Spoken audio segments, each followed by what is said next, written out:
Hello everyone, स्वागत सत्कार और अभिनंदन आप सभी का एक बार फिर से कॉन्सेप्ट आरएनए परिवार के यूट्यूब चैनल पे आप सभी का स्वागत करता हूं। और इस 10 मिनट के शो के अंदर अगेन आप सभी बच्चों का स्वागत है।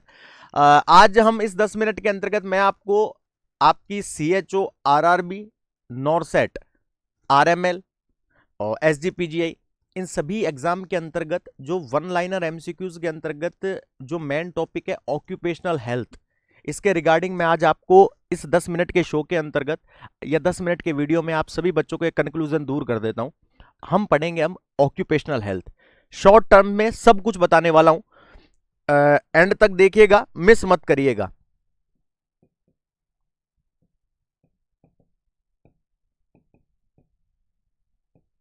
हम सबसे पहले ऑक्यूपेशनल हेल्थ की बात करते हैं। सर, ऑक्यूपेशनल हेल्थ की अगर मैं बात करूं तो हम जानते हैं आप जिस भी जगह आप जॉब कर रहे हैं वहां पे आपका हेल्थ का प्रोटेक्शन होना फिजिकली, मेंटली और सोशली रूप से, वो ऑक्यूपेशनल हेल्थ के अंतर्गत आता है। तो मैं क्या कह सकता हूं इसके अंतर्गत, तो मैं अगर बेसिकली कहना चाहूं तो कह सकता हूं health protection during job place.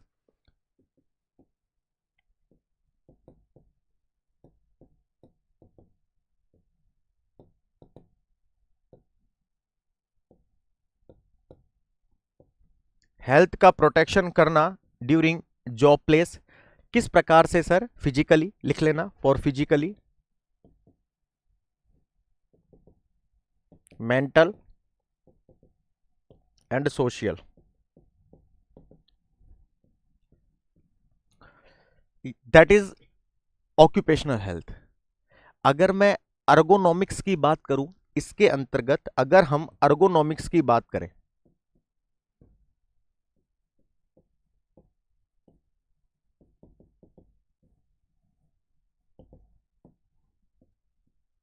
तो याद रख लीजिएगा, it is a scientific branch that deal with the study with occupational hazard.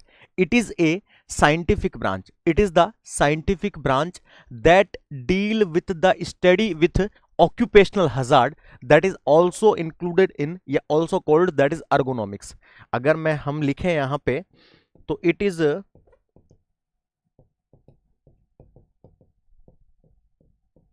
scientific branch that deals the study of occupational health. इसे कहते हैं हम अर्गोनॉमिक्स। क्या कहते हैं? अर्गोनॉमिक्स कहते हैं। समझ में आ रही है बात? इंपॉर्टेंट है, याद रखिएगा। अब मैं आपको नेक्स्ट एक टेबल बना के बताता हूं जिसके अंतर्गत गजब तरीके से मैं सारे के सारे वो सवाल जो आपकी RRB, CHO, नॉरसेट इनके अंतर्गत पूछे जाते हैं उनको डील कर लेते हैं। सबसे पहले अगर मैं यहाँ पे एक मार्किंग या एक एरो अगर मैं आप लोगों के सामने लगाऊं तो सबसे पहले हम लोग देख लेते हैं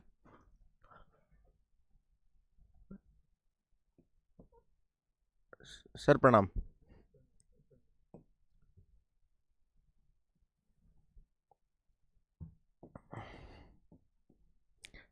तो ये याद रख लीजिएगा प्लीज सर। सबसे पहले एक तो यहां पे लिखेंगे हम डिजीज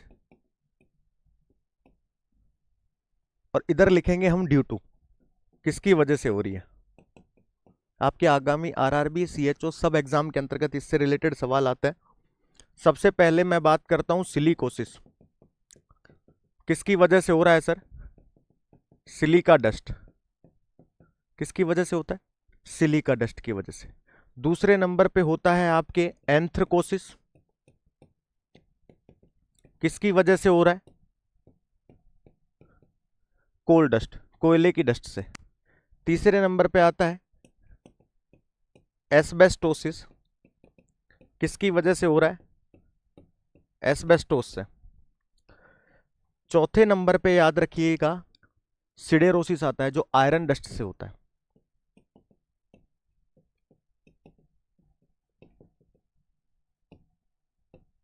किससे होता है? आयरन डस्ट से होता है।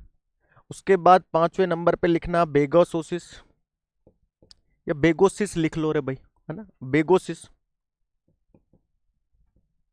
बेगोसिस किसकी वजह से होता है और बाइसिनोसिस किसकी वजह से होता है? तो बेगोसिस होता है शुगर डस्ट से। छठे नंबर पे लिख लेना बाइसिनोसिस, ये कॉटन डस्ट से होता है। कॉटन डस्ट से होता है तो इसे हम मंडे फीवर के नाम से भी जानते हैं। किस नाम से जानते हैं? Monday fever. एक आता है स्टीनोसिस,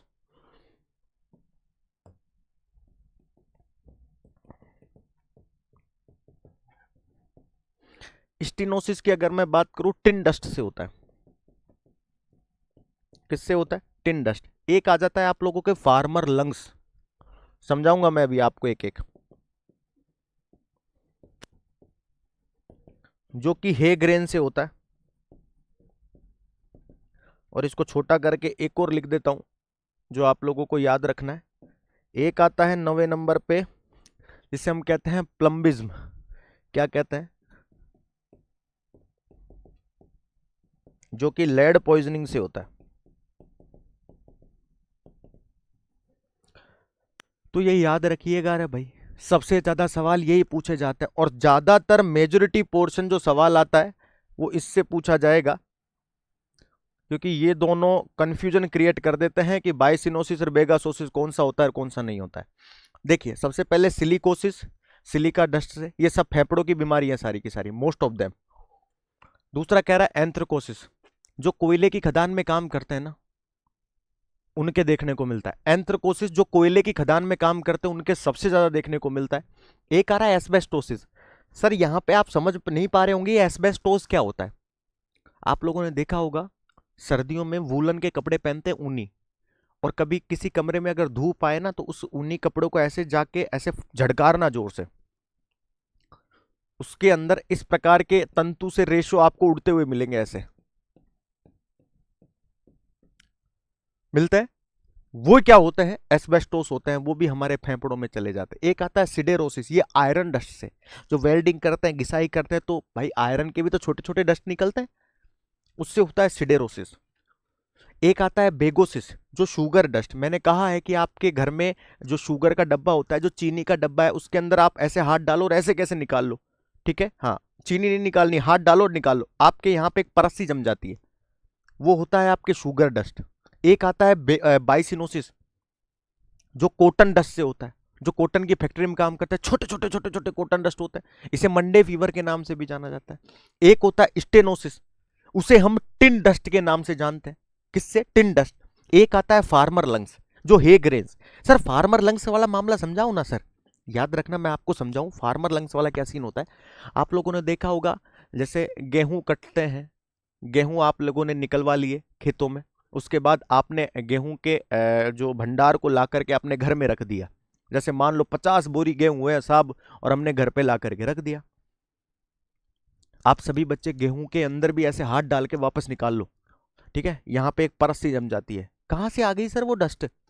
है कौन सी डस्ट होती है? वो हे ग्रेन्स होते हैं, फार्मर लंग्स। एक आता है प्लम्बिज्म, जो लेड पॉइजनिंग से होता है। किससे होता है? लेड पॉइजनिंग से। यहाँ पे मैं दो चीजें और आपको इंपॉर्टेंट बताता हूं। अगर आप लोगों से पूछे मोस्ट कॉमन टाइप का कैंसर है जो कि ऑक्यूपेशन में होता है, अगर आप लोगों से पूछे मोस्ट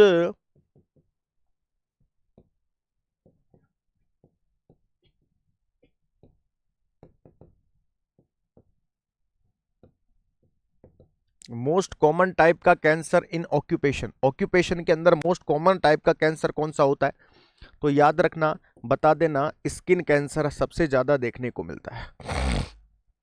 ऑक्यूपेशन की बात चल रही है, ऑक्यूपेशनल के अंतर्गत मोस्ट कॉमन टाइप का कैंसर स्किन कैंसर देखने को मिलता है।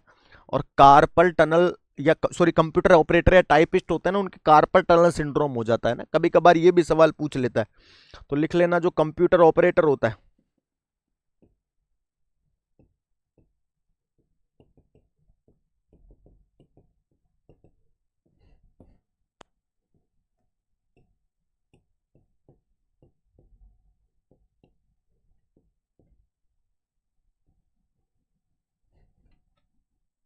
कार्पल टनल सिंड्रोम हो जाता है।